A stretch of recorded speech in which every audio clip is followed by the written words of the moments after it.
Olá, estamos dando início a mais um programa de debates Le Monde Diplomatique Brasil, uma iniciativa do jornal Le Monde Diplomatique Brasil em parceria com a TV PUC, com o canal universitário e com a TVT, a TV dos Trabalhadores.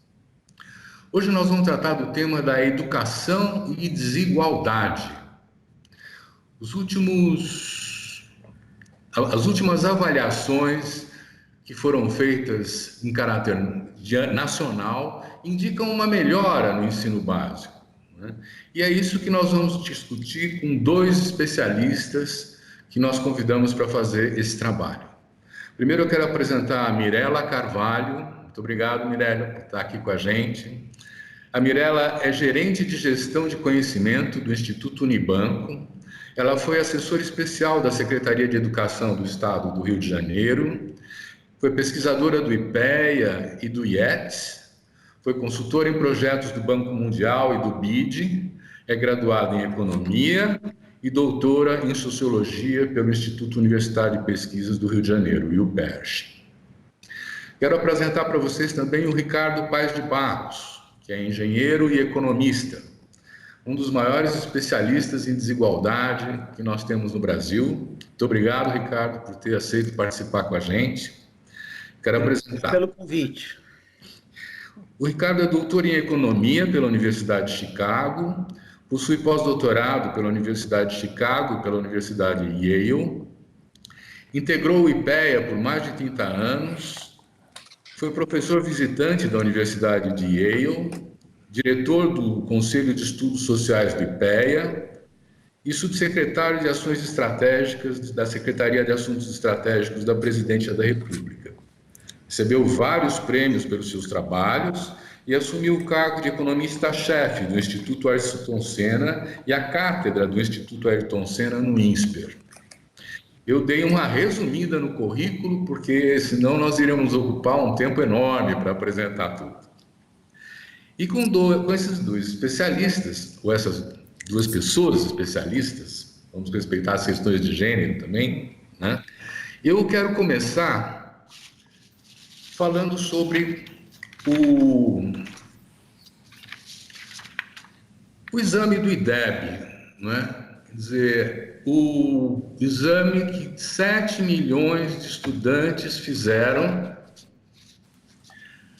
em outubro do ano passado, e que apresentou um índice de desenvolvimento da educação básica que subiu 0,4 pontos, foi de 3,5 para 3,9. Eu queria perguntar para a Mirela, começando, Mirela, me diga uma coisa, melhorou numa fase em que nós estamos com cortes de orçamento em políticas sociais? A educação melhorou, a educação básica melhorou? Como é que você explica isso? Por favor. Olá, é um prazer estar aqui com vocês hoje. Muito obrigada pelo convite. Então, eu acho que a educação ela demora ela demora para mudar, né? Eu acho que quando a gente acredita em fórmulas mágicas e etc., a gente anda para frente e recua 2 passos para trás. Então, para ver resultado de educação melhorar, a gente precisa de ir fazendo mudanças pequenas às vezes, mas que vão se acumulando e que a gente, portanto, consegue dar um salto e não recuar, né? A gente espera que esse salto que tenha acontecido agora seja fruto de um processo de mudança profunda que começou, eu acho, no ensino médio já há algum tempo, né? Eu consigo dizer para vocês que desde 2010 a gente já tem diversos estados investindo em currículo de ensino médio, né? Em 2010 eram 10 estados que já tinham currículo de ensino médio, que organizaram seus sistemas de avaliação internos, anuais, fizeram um trabalho de devolutivas para as escolas, para os professores, das principais competências que os alunos do ensino médio precisavam desenvolver, tinham dificuldades, fizeram um trabalho de tutoria pedagógica, de aconselhamento pedagógico, orientação. Então, isso vem desde 2010 em vários estados, não em todos. Mas essa boa experiência de quem começou na frente em 2015, quando o Conselho de Secretários de Educação, de Secretários Estaduais de Educação, CONSED, né, em 2015, cria o Grupo de Trabalho do Ensino Médio, houve aquele momento foi um marco, porque os secretários todos estavam muito envolvidos na discussão do ensino médio, né? Tinha uma vontade muito grande de troca, né? De saber o que os outros estavam fazendo, e tinham muitos estados com repertório que já tinham conseguido fazer mudanças importantes curriculares e de organização da sua gestão pedagógica. E esse grupo, então, em 2015, muito ativo, se encontrou com frequência, pelo menos 3 vezes ao ano, os técnicos, né, das secretarias de educação estaduais se encontravam em grandes encontros de 2 dias, com vários workshops e atividades. Então, não era só um trabalho centrado nos secretários. Os secretários, nas plenárias dos encontros do CONSED, conversavam, discutiam, trocavam, se posicionavam, mas as equipes de trabalho tiveram momentos de troca formativos muito importantes desde 15, né? Então, eu acho que isso teve esse engajamento todo coordenado e com muitas trocas. Eu acho que isso pulverizou a discussão de ensino médio, as boas práticas que estavam em andamento, né? E eu acho que essa mobilização, essa atenção que foi dada ao ensino médio, que começou em 2010, talvez um pouquinho antes, mas que foi realmente pulverizada para todos por essa iniciativa do CONSED, que eu acho que foi muito importante em 15, né? E que continua até agora, eu acho que rendeu bons frutos. Eu acho que começaram a mexer em currículo, começaram a mexer em formação, em avaliação, em devolutivas pedagógicas, todos, e eu acho que essa mudança veio vindo, e a gente agora consegue observar o salto. Então, eu tenho uma expectativa de que seja duradouro, que não seja um voo de galinha, né, que sobe, mas cai. Eu acho que as mudanças são estruturais nas equipes e nas escolas.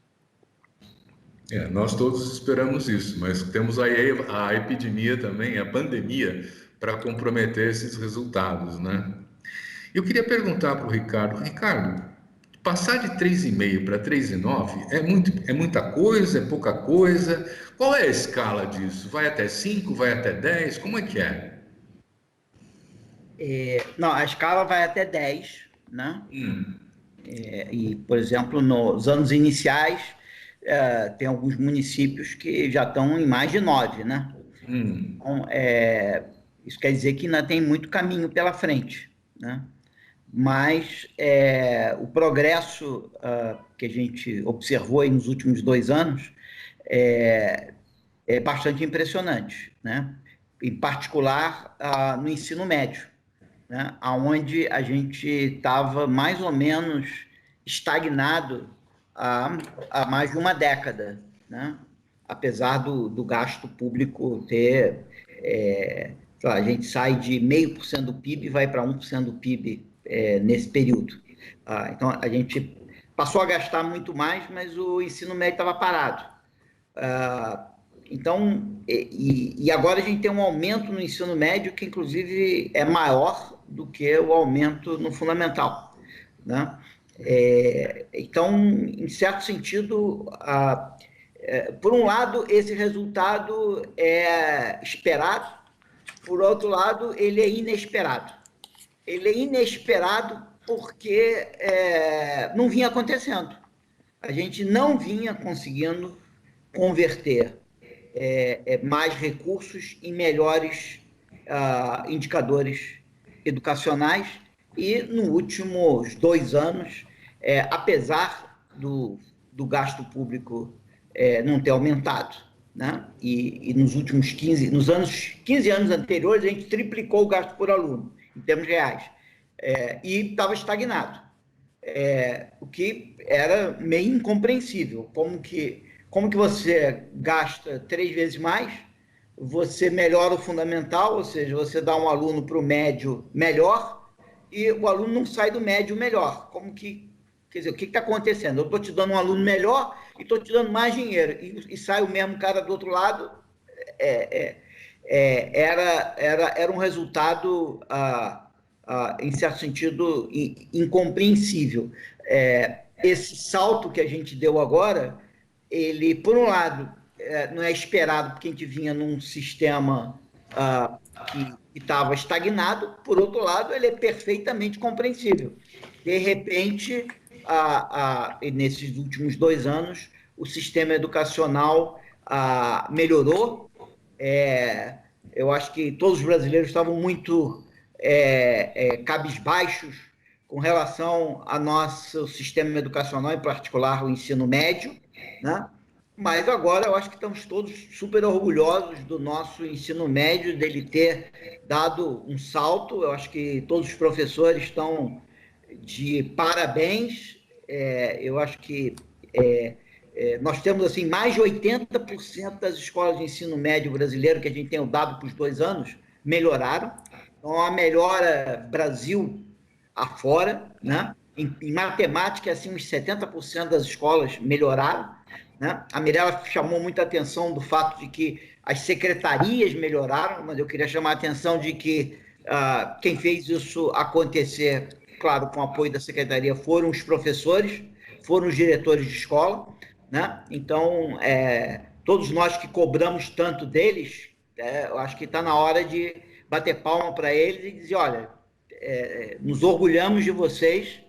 Agora, tem um recadinho para vocês. Isso que vocês fizeram nesses últimos 2 anos, vocês vão ter que fazer pelo menos 10 vezes seguidas para a gente chegar em algum lugar razoável, entendeu? Então, tudo que vocês demonstraram é que vocês conseguem fazer. Agora, a gente quer ver isso 10 vezes. Deixa eu aproveitar esse seu comentário, porque se fosse um aluno numa escola, 3 e 9 estava reprovado, não é isso? Quer dizer, e a gente... Então, quer dizer... A nossa educação está reprovada. E como é que você avalia isso do ponto de vista da produção da desigualdade, por exemplo? Porque se nós temos um sistema que vai até 10 e a média está agora em 3,9, e nós só estamos avaliando o português e matemática, né? Como é que você encara isso? Quer dizer, a Mirella pode falar mais aí, mas a questão toda é o seguinte, a questão toda, tenho certeza que ela quer falar sobre isso, mas porque um dos temas centrais do Instituto é exatamente combater essa desigualdade. Mas nós sabemos que nós estamos no país campeão mundial, deixamos de ser o campeão mundial, agora estamos ali entre os 5% mais desiguais do mundo. E o nosso sistema educacional, ele gera uma desigualdade enorme. E você tem razão, esse 3, pouco, ele é uma mistura de gente com 9 e gente com 2, 1,5, né? Então, na verdade, ele é um sistema ainda muito desigual. Mas a questão nós melhoramos. Nós mostramos que nós temos capacidade de reagir e melhorar, certo? Ainda estamos levando uma goleada, mas estamos reagindo. E sempre bom. Eu acho que os nossos educadores estão de parabéns, mas é aquilo que eu digo, cara, para você não ser rebaixado, você vai ter que trabalhar muito duro, porque você vai ter que fazer isso de novo, pelo menos 10 vezes para passar dos 5 aí, cara. Tá certo? Para subir acima do 5, chegar no 6, chegar no 7, né? A gente quer pelo menos chegar no 7, alguma coisa desse tipo, e por isso a gente vai precisar de 10 biênios, logo 20 anos desse progresso, né? Mas a nossa desigualdade, ela é uma desigualdade entre redes, ela é uma desigualdade entre escolas da mesma rede, e o pior, é uma desigualdade entre alunos na mesma escola, na mesma sala de aula, porque a gente resolveu naturalizar que alunos, um aprender e o outro não aprender, o professor, não, isso é assim mesmo, tá certo? Mas não é assim mesmo. Então, a gente tem que desnaturalizar essa nossa complacência com a desigualdade, né? Eu tenho certeza que a Mirella tem um monte de coisa para falar sobre isso. Isso. Vamos continuar conversando isso durante o tempo todo. Mas eu queria passar a palavra para a Mirella para ela falar do 3.9, porque não tem dúvida que melhorou. É. E eu acho que o seu argumento de a melhoria da gestão, com metas, com monitoramento, né? Quer dizer, é uma coisa muito importante. Mas de onde é que nós estamos saindo? Qual é esse piso? Como é que a gente reconhece? Tá bom? Não tá bom, né? A gente, se olhar para como as metas foram feitas... Mas responde isso dizendo para a gente o seguinte, como é que a gente melhora esse 3.9 reduzindo a desigualdade? Isso que a gente quer saber. Bom, vamos ver.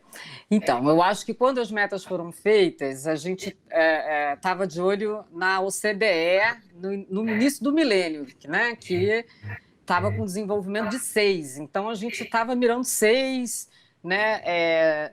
No ensino médio era menos, mas a gente estava muito distante, né?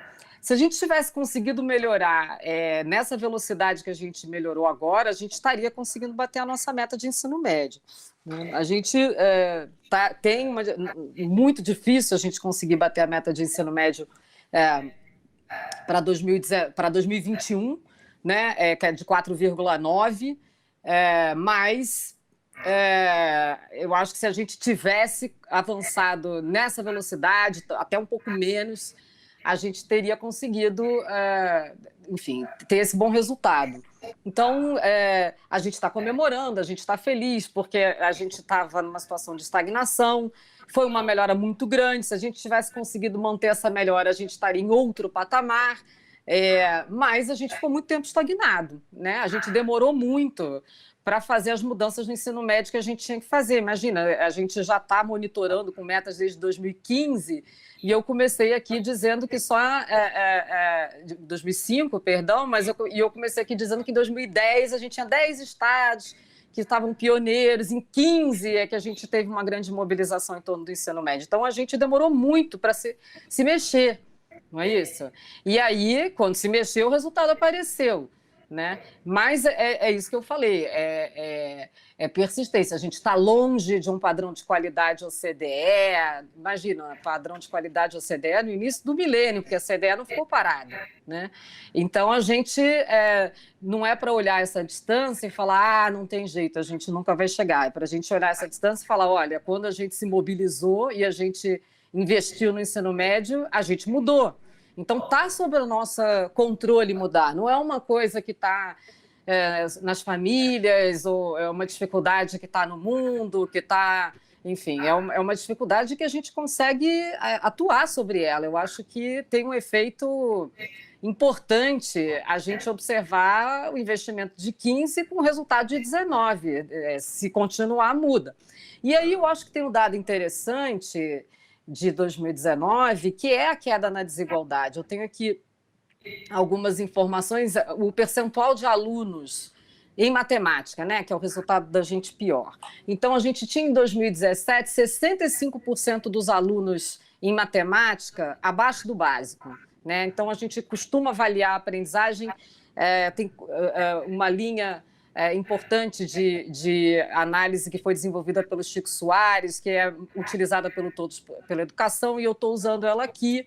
Se a gente usa esses 4 pontos de corte, né, para avaliar a nota dos alunos, os 4 são abaixo do básico, básico, adequado e avançado.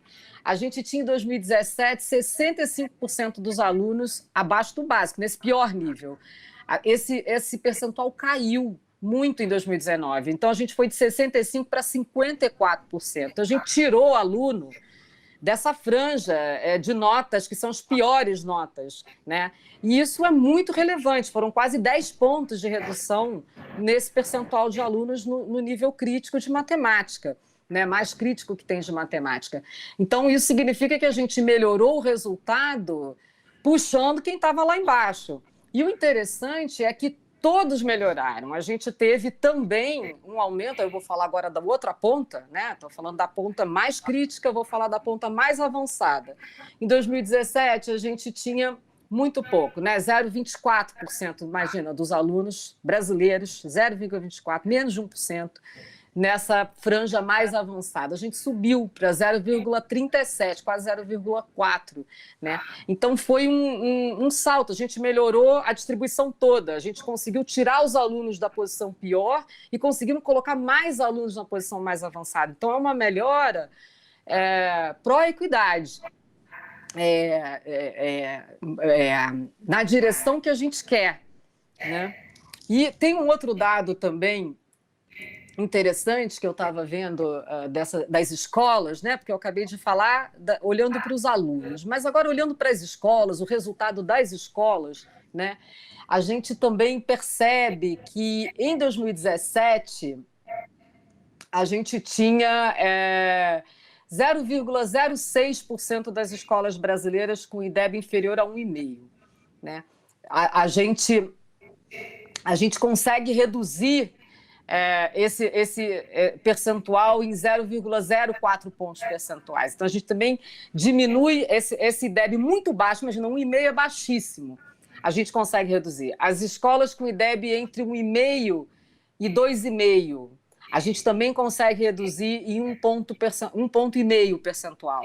Né? E aí começa as escolas com IDEB entre 2,5 e 3,5, a gente reduz em 9. E aí a boa notícia, a gente aumenta o percentual de escolas com IDEB entre 3,5 e 4,5. Então a gente está empurrando também a distribuição de escolas para frente, a gente está diminuindo a quantidade de escolas com resultados muito baixos, menos de 1,5 de IDEB, 2,5, 1,5, 2,5. Então, isso tudo está diminuindo e a gente está aumentando o grupo entre 3,5 e 4,5 e também o grupo mais que 4,5. Então, é uma mudança pró-equidade que a gente conseguiu fazer, né? A gente não está fazendo o mais fácil, que é melhorar quem já está bem. A gente está... E eu acho que isso é uma evidência, só para concluir, de que você ter currículo bem definido e avaliação e fazer planejamento com base no currículo e na avaliação é uma ação pró-equidade. Né? É realmente uma ação de saber o que você precisa trabalhar com os alunos que estão com as maiores lacunas. Né? Então, currículo ter padrão é uma coisa, é um básico garantido para todo mundo. E eu acho que os resultados mostram isso. Mirela, eu queria que você nos ajudasse a compreender quem é a gente, ou seja, quem são os protagonistas desse trabalho de melhora do sistema educacional. Quer dizer, evidentemente, nós temos o professor na ponta, nós temos o diretor da escola, mas esse agente conseguiu quem é? A gente conseguiu, aí eu falo a gente de metida que eu tô, né? Porque junto, me sentindo brasileira, atuante, cidadã, mas o mérito a gente tem que dizer de quem é, né? Enfim, além dos professores, como o Ricardo já colocou, e os diretores e coordenadores pedagógicos, né, que implementaram isso, que o maior mérito é deles, sem a menor dúvida, né, eu acho que a gente também precisa dizer do mérito das equipes das secretarias de educação e dos secretários estaduais de educação. Né? E mais ainda da grande articulação que eles tiveram, os secretários estaduais de educação, no órgão chamado CONSED, que foi extremamente atuante e hoje, para mim, e para a sociedade brasileira, é realmente um marco importantíssimo. O CONSED é um DIME também, a nível municipal, né, que juntos têm aí coordenado boa parte das políticas que estão dando certo, né? Das políticas que dão certo. Então, quero dizer, é lógico que a sociedade civil está sempre pronta para apoiar, né? As secretarias, as escolas, e a gente precisa, então, reconhecer todo esse grupo bem-sucedido e esse destaque precisa ser dado para o Conselho de Secretários Estaduais de Educação, que realmente é um trabalho fantástico. Obrigado pelo esclarecimento. Ricardo, vamos falar de grana? Quer dizer, você falou assim, com mais dinheiro melhorou. Uhum. E agora nós temos aprovado o Fundeb no Congresso, que vai dobrar a contribuição federal até 26, né, 2026. Como é que você lê esse novo cenário? Bom, eu acho que ninguém recusa dinheiro. Então, mais dinheiro, ótimo. A sociedade brasileira quer gastar mais dinheiro com a educação, maravilha. Mas a gente tem que ter em mente o seguinte: o Brasil não pode reclamar que qualquer atraso educacional brasileiro seja devido à falta de esforço fiscal, principalmente ao longo dos últimos 20 anos, né? Hoje, a gente já gasta 6,2% do PIB com educação, 5% do PIB com a educação básica, né? E o que a gente combinou em Incheon, na Coreia, é de que o país ia gastar entre 4% e 6% do PIB com a educação como um todo. A gente já gasta 6,2%. Né? Mais de 80% dos países do mundo gastam como porcentagem do PIB menos do que o Brasil. Né? Você pode dizer, bom, mas o Brasil é pobre, 6% de um PIB pequeno é pouco dinheiro. Bom, o que você pode ver é o seguinte: países que gastam a mesma coisa que o Brasil, na verdade, têm um desempenho muito melhor do que o Brasil, tipo Turquia, México, Chile. Esses países todos gastam muito parecido com o Brasil e têm um desempenho melhor do que o Brasil.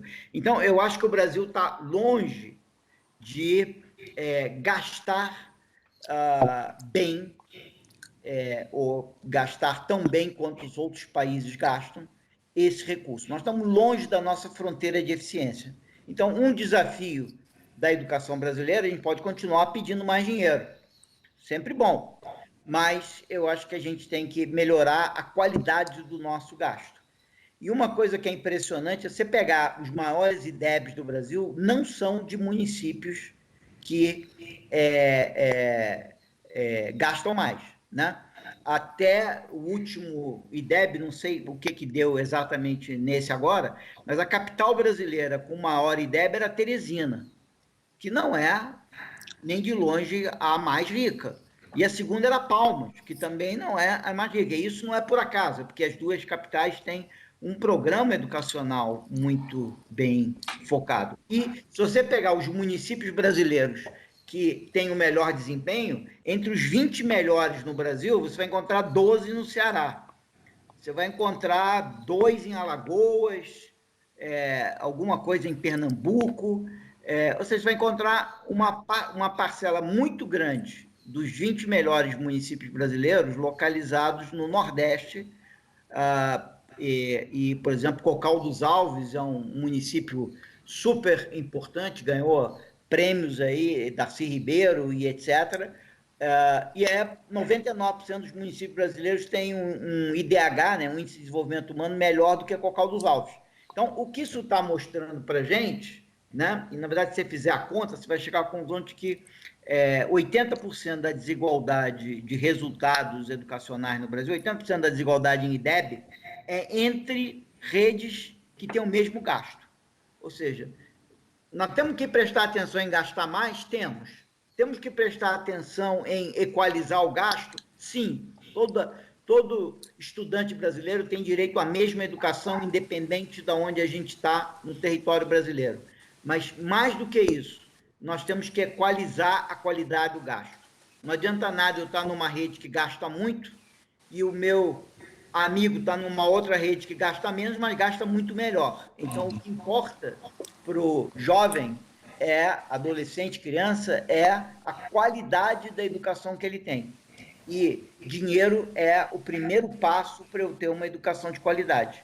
Eu preciso também me preocupar com a qualidade do gasto, e aí eu acho que o Fundeb fez um pequeno avanço em dar incentivos para que as redes tenham um melhor desempenho. Ele aloca uma parte do dinheiro do Fundeb, né?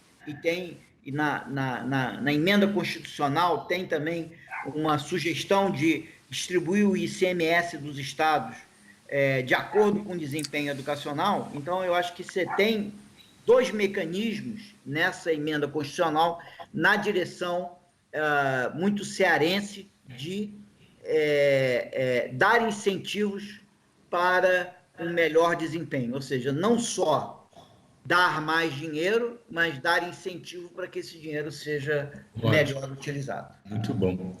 Mirela, então, nós estamos no campo da gestão, né? Porque se tem dinheiro, mas eu tenho um dado aqui que no final do ensino médio, só 37% aprenderam o esperado da língua portuguesa e só 10% o esperado em matemática. Esses dados eu colhi na imprensa atual, né? Quer dizer, me mostram uma situação muito precária desse ensino médio para a juventude, né? Quer dizer, se a gente está com o foco na melhoria desse sistema educacional, né, o que é preciso fazer? Onde é que está o Ministério da Educação nisso tudo? Enfim, recentemente, não sei bem onde que está, né? A gente gostaria que ele tivesse mais, mas não está. Então, eu queria falar, eu queria pegar um gancho aqui na última fala do PB para falar de gestão, que o Fundeb foi uma ótima notícia, lógico, para a gente poder continuar viabilizando para muitos municípios, né, recursos que não têm recursos com sua própria arrecadação, né? Então, a gente continuar garantindo recursos, aumentou a contribuição da União, isso foi muito bom, mas a gente tem que lembrar que a gente está em queda de arrecadação. Com a pandemia, a arrecadação está caindo e a gente tem um cenário aí, um estudo feito pela Educação e também pelo Instituto Unibanco, mostrando uma previsão de queda de receita tributária de 9 a 28 bilhões, né? Vamos ver como que isso vai acontecer, mas vai diminuir muito a arrecadação, vai ter menos dinheiro para os estados, né? E, portanto, menos dinheiro para a educação. Então, a gente está num cenário de queda de receita e aumento de despesa, porque, vejam, não é só aumento de despesa porque a gente agora tem que cumprir o protocolo sanitário, tem que fazer adequação física, tem que comprar os materiais de higiene, de proteção. Não é só esse lado, que já é bastante caro, mas eu sei que a gente vai ter um momento talvez específico aqui para falar da pandemia, mas já adiantando, a gente vai ter que manter ainda o ensino remoto ou híbrido por um bom tempo, até a gente ter vacina em massa, esse vai e vem de retorno às aulas e tem novamente um surto e aí tem que parar novamente, quer dizer, é um cenário para frente que provavelmente o ensino terá que permanecer híbrido ainda por um tempo. E para a gente garantir acesso para que as crianças, boa parte delas, né, consigam acessar e não ficar para trás com essa cabeça de desigualdade, de continuar reduzindo a desigualdade, a gente vai ter que gastar dinheiro, ganhar dinheiro com pacote de dados, dinheiro com iPad, computador. Vamos ter que gastar, porque a oferta está mudando de natureza. Não é só a oferta presencial, mas ela vai ter que estar combinada com uma oferta em casa para as coisas funcionarem até a gente ter vacinação em massa, né? E isso é caro, né? Então, a gente tem, por um lado, que adequar prédio, comprar equipamento de segurança para o retorno, né? Muitas redes estão pensando em fazer rodízio, né? E tudo. Mas quem vai ficar em casa e os dias que as crianças e as jovens vão ficar em casa, elas precisam acessar a internet, elas precisam ter computador. Isso custa. Além disso, as turmas, a gente estava num trabalho, o Brasil, né, de fazer gestão para a gente poder racionalizar a oferta, arrumar a oferta de prédios, de turmas, ter turmas. A gente tem muita turma muito pequena. Né? Então, antes da pandemia chegar, estava sendo feito um trabalho forte em várias redes, né? De otimização, da gente arrumar um tamanho de turma adequado, porque cada turma que você abre, você precisa mais professor. E aí você precisa de mais professor, você não consegue ter recurso para subir o salário do professor. Então, faz parte da política para a gente conseguir pagar melhor o professor, porque precisa, né? A gente organizar as salas de aula. Quantas salas de aula são? Porque cada sala de aula faz demanda para um conjunto X de professores, né?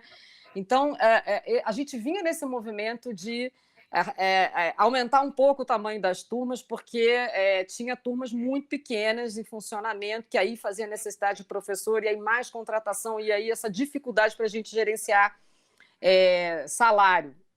Com a pandemia é o contrário, as turmas têm que ficar bem pequenas, né? Então, acho que a gente está numa situação com a pandemia que vem realmente na contramão do que a gente estava tentando fazer antes. A gente estava tentando otimizar os recursos, aumentar o tamanho das turmas, para a gente poder ter uma necessidade de professores tal, para a gente poder ter recursos para mexer no salário dos professores.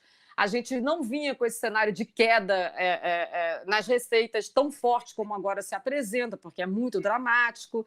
Então, agora a gente está num cenário muito, muito complicado. E que, para a gente conseguir ter boa gestão, né, vai envolver realmente mexer muito bem esses recursos, esse desenho de oferta, né, de turmas, professores, gastos. Eu quero dizer aqui, PB, que eu acho que a gente vai precisar de mais dinheiro também. Por melhor que a gente seja em otimização, né, eu acho que a situação de queda na arrecadação e despesas extraordinárias que não existiam, tipo pacote de dados, não vai dar para resolver só com otimização. Eu acho que nós vamos precisar de mais dinheiro na educação, né? Então, acho que a gestão ela é fundamental, porque senão a gente não consegue fazer nada, mas vamos precisar mais. Né? Deixa eu entrar uma coisa. Realmente, olha, nesse período de pandemia que nós temos, quer dizer, muita gente está tendo dificuldades nas suas casas para se conectar, para poder receber as aulas, tal. A CUFA, a Central Única das Favelas, ela tem um projeto de instalar uma internet aberta, né, em 150 favelas. E isso é uma iniciativa muito meritória, porque isso permitiria aos alunos lá acompanharem as aulas que eles não estão conseguindo, né? Isso seria uma atribuição das secretarias de Estado, Ricardo, de educação, assim, promover uma conectividade aberta, né, ampla, como um bem comum? Isso não sei se é uma... Quer dizer, se o secretário de Educação quiser... eu acho que esse movimento da CUFA é mais do que bem-vindo, né? Qualquer país hoje desenvolvido, você vai numa praça e se conecta tranquilamente, né? Então, eu acho que ter essa conectividade... não tem hoje possibilidade de uma sociedade se desenvolver no século XXI sem essa conectividade livre para todo mundo, né? Então, eu acho que é uma função do Estado, é uma função pública tornar essa conectividade aberta e de acesso universal. Não é muito claro que seja a função do secretário de Educação se preocupar com isso, mas certamente é função dele garantir que isso aconteça, caso contrário, os estudantes dele não vão ter o acesso que eles precisariam ter, né? E eu acho que já existe legislação que obriga as concessionárias a oferecerem serviços de banda larga para as escolas, né? E seria totalmente natural, não sei exatamente qual é a legislação, mas essa ideia da CUFA, rapidamente pode transformar isso numa contrapartida natural que uma concessionária tem que ter, vamos dizer, parte da sua responsabilidade social, parte dos compromissos dela com a provisão de um serviço público, né? Agora, eu acho que o secretário de Educação, ele é um cara que ele tem um sistema educacional gigante na mão dele, né? E eu acho que, às vezes, a gente se esquece disso.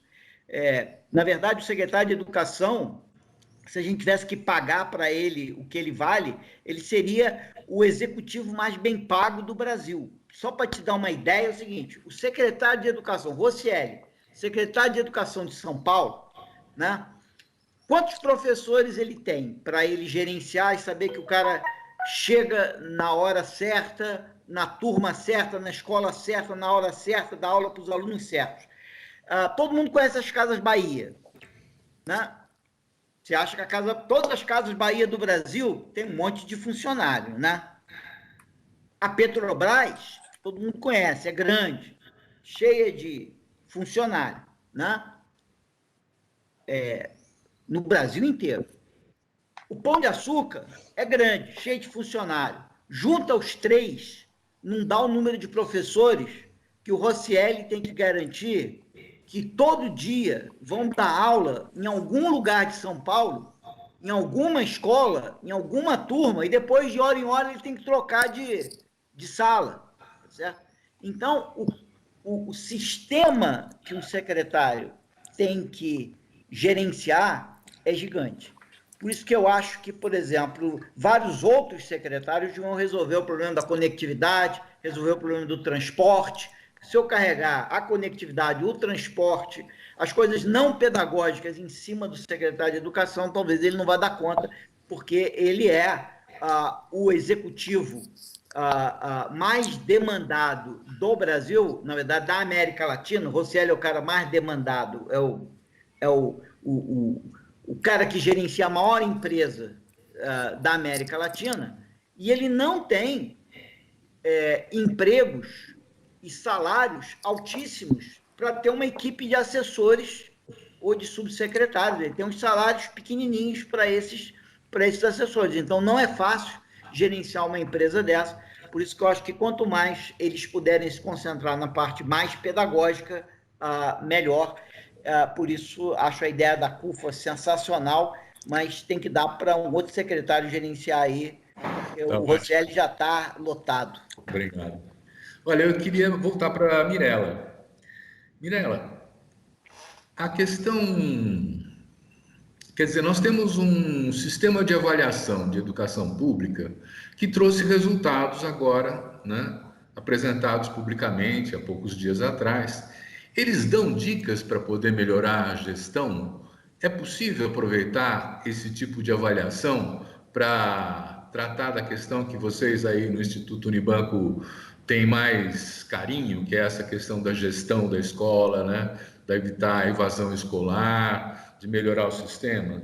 O próprio superintendente, o Ricardo Henriques, fala num sistema nacional de educação. Tem alguma coisa que vê melhorar a gestão e ter um sistema nacional? Eu não sei se eu estou fazendo muita pergunta, mas enfim. Tem direito. Então, o IDEB, ele tem vários... ele é importante para a gestão de várias maneiras, né? Do lado pedagógico, quando saem os microdados, vamos dizer assim, que é mais para frente, não saíram ainda, né? Só vão sair em dezembro, a gente consegue ter um olhar para a proficiência, a gente consegue ter um olhar para a escola, a gente consegue olhar para a matriz de habilidades e competências, os descritores, a gente consegue fazer um uso de quais são os descritores que a escola está precisando melhorar. Então, a gente consegue fazer um uso pedagógico. E a grande discussão é que a gente sempre faz do grupo que já não está mais na escola, né? Essa é a grande crítica de você fazer esse tipo de uso de uma avaliação como o SAEB, que é uma avaliação que a gente chama de saída do ciclo, né? Para avaliar como é que os alunos estão saindo do ciclo. Então, a gente faz esse uso, né? Se você acredita que aquilo ali é meio estrutural da escola, não, depende muito dos professores, como eles ensinam, e não é uma lacuna específica daquele grupo que está ali no terceiro ano fazendo a prova. Se você vê dessa forma, e isso é frequente, você pode fazer um uso pedagógico do sistema de avaliação, né? Para fazer planejamento pedagógico, planejamento de aula, né? Até metas, né? Pedagógicas para a escola e etc. Mas você tem, além desse uso, o tradicional gestão para resultados, né? Porque a gente tem metas, né? As escolas têm metas, as do ensino médio, que desde 2017 também. Então, a gente consegue fazer um acompanhamento, a gente consegue mobilizar as escolas, fazer um trabalho de planejamento para atingimento de meta e monitorar se a escola está conseguindo, num período de X anos, né, atingir as suas metas. Então, isso é muito importante porque as metas das escolas somam a meta dos estados, então é muito importante para os estados também olharem quais são as escolas que estão com mais dificuldade para melhorar, para atingir seus resultados, porque são essas escolas que precisam de mais atenção, mais apoio, né? Mais investimento.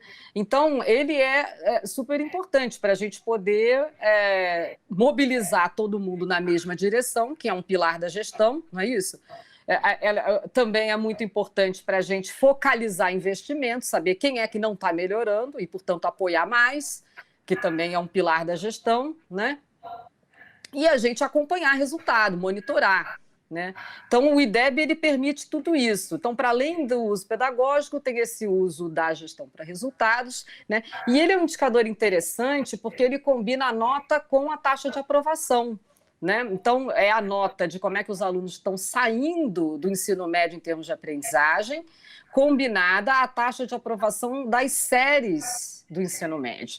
Então, não adianta no ciclo a rede reprovar, porque aí quando ela reprova só muda de ano os melhores alunos, muito bons alunos, porque ela é muito restritiva, né? A rede que faz esse tipo de política, que é filtro, vamos dizer assim, de bons alunos, esses bons alunos chegam no final, fazem a prova, a nota da escola é mais alta, mas dessa nota é descontado descontado dessa nota o fato da escola não ter uma boa taxa de aprovação das séries. Então, o IDEB é um indicador muito importante porque ele diz para a sociedade que o bom resultado de quem está fazendo a prova no final do ciclo, ele vai ser balizado, ele vai ser descontado se a escola não for inclusiva.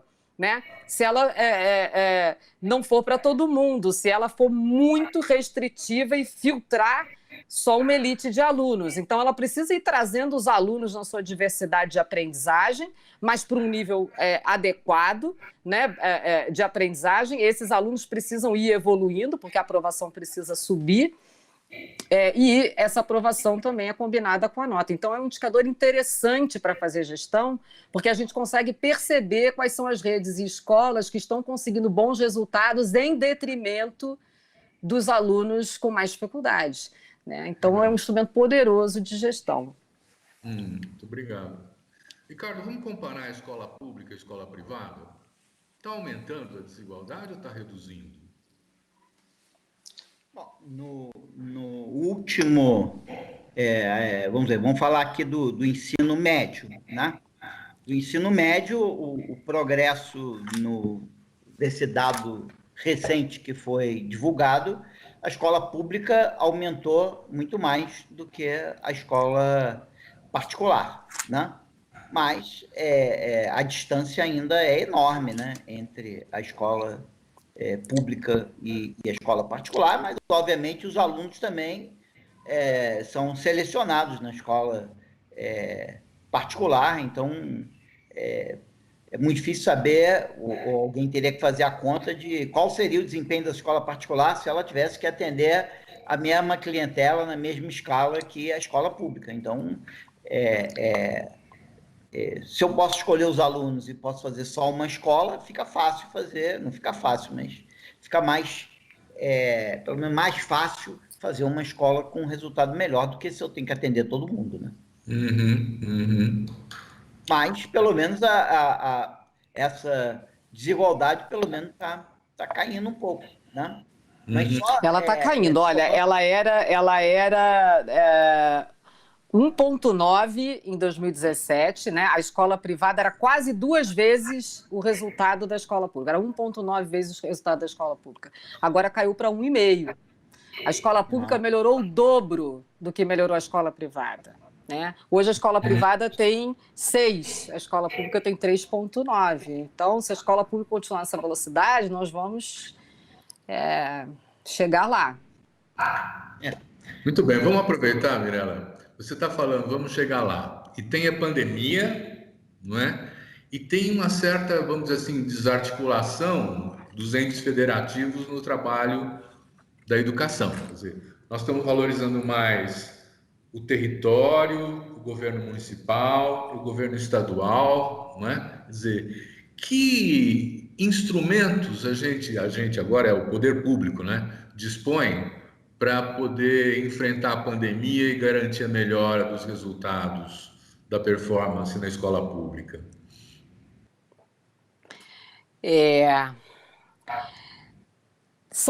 Eu vou falar do ponto de vista realmente dos entes, né, do planejamento integrado mais macro, né? Eu acho que tem alguns protocolos que precisam ser seguidos que não são só os de saúde são fundamentais, né? E se a gente tivesse uma articulação nacional orientando os sistemas públicos, estaduais e municipais quanto a esses protocolos, eu acho que a gente teria uma situação mais equitativa. Alguns estados estão com mais dificuldades para desenhar esses protocolos do que outros, né? E as secretarias estaduais de educação, mais uma vez, estão se unindo, trocando, mas se a gente tivesse um ente federal orientando, eu acho que a gente estaria numa situação menos desigual do Brasil, né? No Brasil.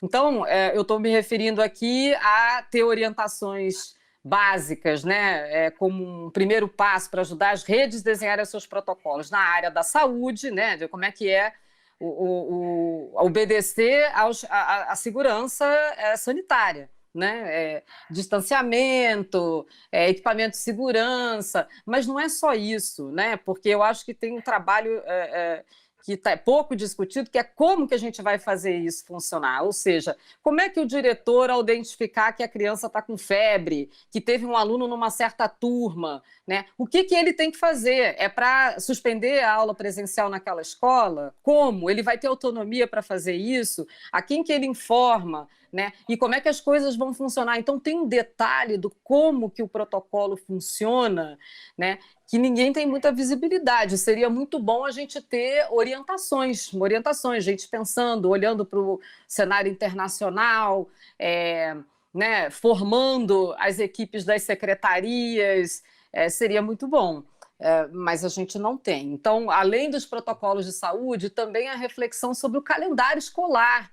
Como é que a gente vai fazer? Essas crianças e jovens perderam aula, perderam conteúdo, né? Muitos não acessaram o ensino remoto. Como é que a gente vai fazer para recuperar? A gente vai passar o ano de 2021 desenvolvendo as habilidades de 20 e pulando também, e desenvolvendo as de 2021. Nós vamos fazer 2 anos em um, nós vamos fazer 3 anos em um. Tem alguma diretriz, deveria ter uma diretriz da gente oferecer um 4º ano para os alunos que estão terminando o médio, não vão ter essa chance de fazer 2 anos em um ou 3 anos em 2, né? Deveria se colocar uma 4ª série adicional, deveria se recomendar isso. Então, pensar nessas possibilidades para orientar as redes e a gente poder ter parâmetros, né? De como é que a gente vai acertar o calendário, como é que a gente vai fazer o acolhimento dos jovens e das crianças nas escolas no retorno, como é que a gente vai fazer o monitoramento da aprendizagem remota, que tipo de avaliação a gente pode fazer que é útil e orientar os estados e até financiar em alguns estados que estão com dificuldade financeira para fazer essa avaliação diagnóstica. Então, assim, tem várias medidas que a gente poderia ter centrais, né, como orientação e como apoio, e que estão fazendo falta.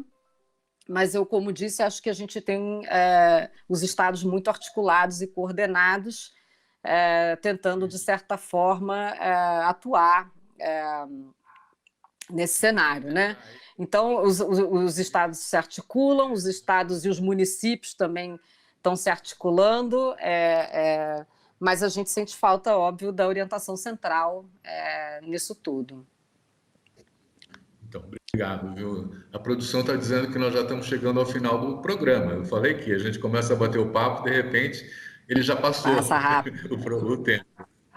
Eu queria dar 1 minuto a cada um de vocês para dar uma recomendação ao secretário estadual de Educação. Ricardo, você quer começar?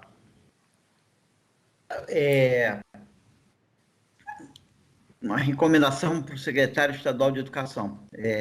Bom, em primeiro lugar, parabéns aí pelo avanço recente e sorte no enfrentamento da pandemia tem muito trabalho pela frente, né? Então, eu recomendaria para ele muita cautela no retorno às aulas, porque eu acho que o cuidado com a vida, essas crianças todas, elas vão ter mais tempo para desenvolver o seu aprendizado. O aprendizado pode esperar um pouquinho, mas a vida não pode esperar. Então, não vamos ameaçar a vida, não vamos tentar voltar isso rápido, vamos cuidar da vida em primeiro lugar. Segundo lugar é o seguinte: garante a comunicação dos seus professores com os alunos, porque nós não podemos deixar nenhum aluno deixar de voltar para a escola. E, em terceiro lugar, cara, quando um aluno desse voltar para a sua escola, por favor, acolha ele muito bem. Ele vai chegar com diferentes níveis de déficit educacional, com diferentes problemas, com diferentes visões. Logo, o acolhimento que a escola vai dar para os alunos na hora que voltar é crucial. Então, eu diria para eles, sem pressa, cuida para que todo mundo volte e quem voltar acolhe muito bem. Obrigado. Obrigado, Ricardo. Mirela, você tem 1 minuto, por favor. Eu acho que o PB já deu a grande mensagem, então não vou precisar aqui me alongar mais. Eu só somaria o cuidado, né? Como a gente não pode deixar ninguém para trás, a gente tem que fazer todo mundo voltar, não podemos perder ninguém, né? A gente precisa esperar um pouco antes da gente retomar e acelerar os ganhos de aprendizagem, porque tem outras competências que a gente precisa desenvolver nesses alunos que vão voltar e que são igualmente importantes para a vida, né? Então, a gente abriu um pouco essa cabeça, o português e matemática vai voltar, a gente vai ter política para recuperar, né? Mas a gente realmente cuidar desses alunos, acolher, desenvolver neles e fortalecer essas outras competências socioemocionais que eles precisam, para que aí a gente volte a acelerar na aprendizagem da língua portuguesa, matemática e outras matérias enfim, da vida escolar. Gente, olha, eu queria agradecer demais a participação da Mirela Carvalho e do Ricardo Paes de Barros nesse papo sobre educação e desigualdade. Acho que foi excelente. Os nossos telespectadores têm agora uma base de informação maior do que tinham antes. E agradecer também a você que está nos assistindo, a sua audiência, que tem sido crescente nesse programa. Muito obrigado. Semana que vem tem mais.